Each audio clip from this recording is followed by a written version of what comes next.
بشارت خواب میں پائی کہ اٹھ ہمت کا ساماں کر، بشارت خواب میں پائی کہ اٹھ ہمت کا ساماں کر، پے خوشنودی مولا اسی بیٹے کو قرباں کر۔ خلیل اللہ اٹھے خواب سے دل کو یقین آیا، خلیل اللہ اٹھے خواب سے دل کو یقین آیا، آخر انتہا بندے کا مالک نے ہے فرمایا۔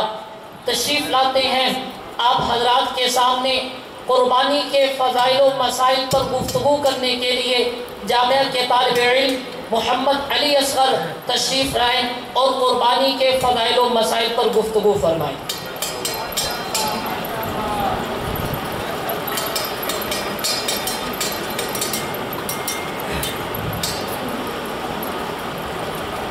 نحمده ونصلي على رسوله الكريم اما بعد فاعوذ بالله من الشيطان الرجيم بسم الله الرحمن الرحيم انا اعطيناك الكوثر فصل لربك وانحر ان شانئك هو الابتر۔ صدق اللہ العظیم۔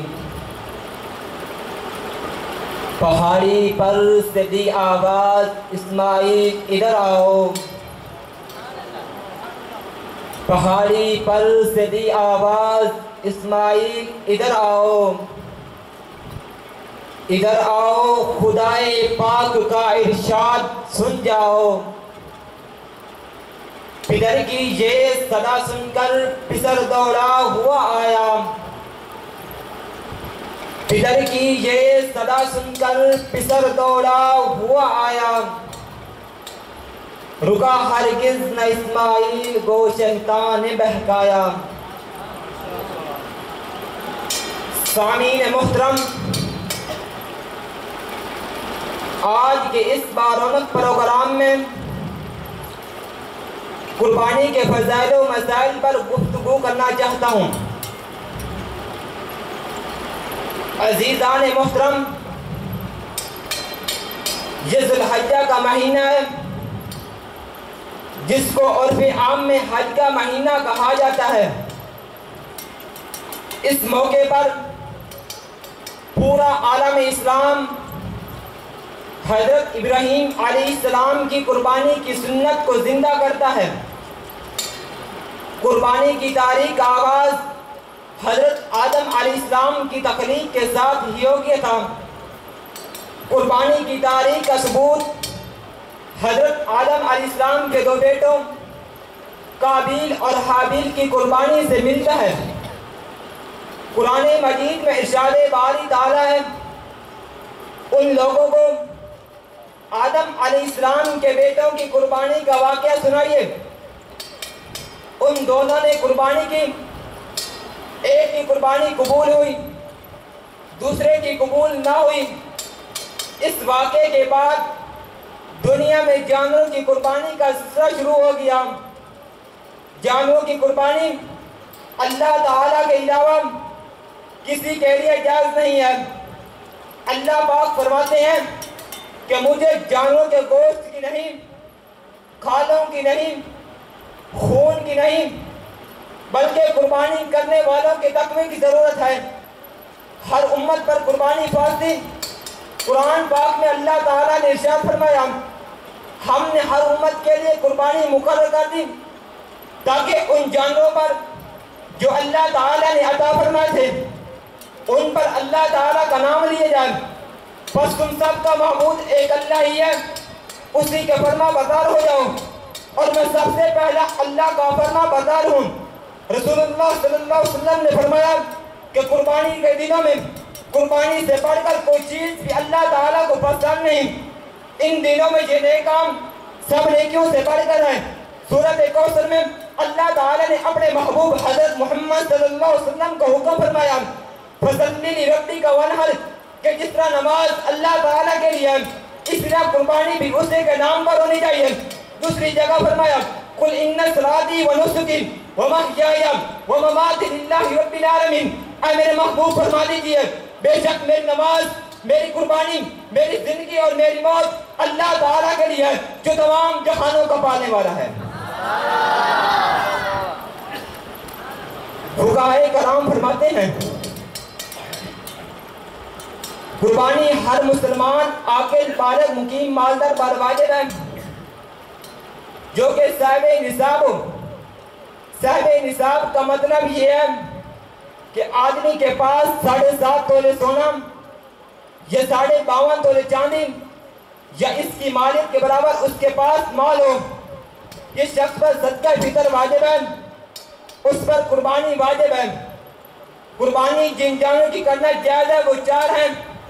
نمبر 1 اونٹ، نمبر 2 گائے، نمبر 3 بکرا، نمبر 4 دمبا۔ ان میں مذکر و مؤنث دونوں شامل ہیں۔ اونٹ کا پورے 5 سال کا ہونا ضروری ہے، گائے اور بھینس کا پورے 2 سال کا ہونا ضروری ہے، بکرا بکری کا پورے 1 سال کا ہونا ضروری ہے، بھیڑ اور دمبا اگرچہ 6 ماہ کا ہو لیکن اتنا موٹا تازہ ہو کہ دیکھنے میں سال بھر کا معلوم ہوتا ہو، اس کی قربانی بھی جائز ہے۔ قربانی کا سنت طریقہ یہ ہے کہ ہر انسان اپنی قربانی کے جانور کو اپنے ہاتھ سے ذبح کرے تو یہ افضل ہے۔ قربانی کی نیت دل سے کرنا کافی ہے۔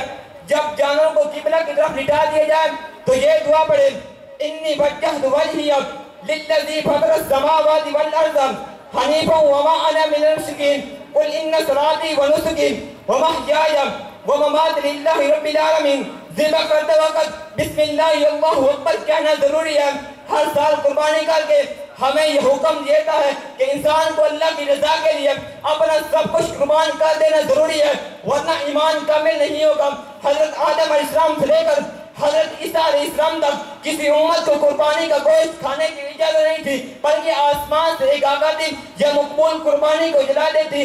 اللہ تعالیٰ نے امت محمدی کے لیے خصوصی انعام فرمایا کہ گوشت کو ان کے لیے حلال کر دیا۔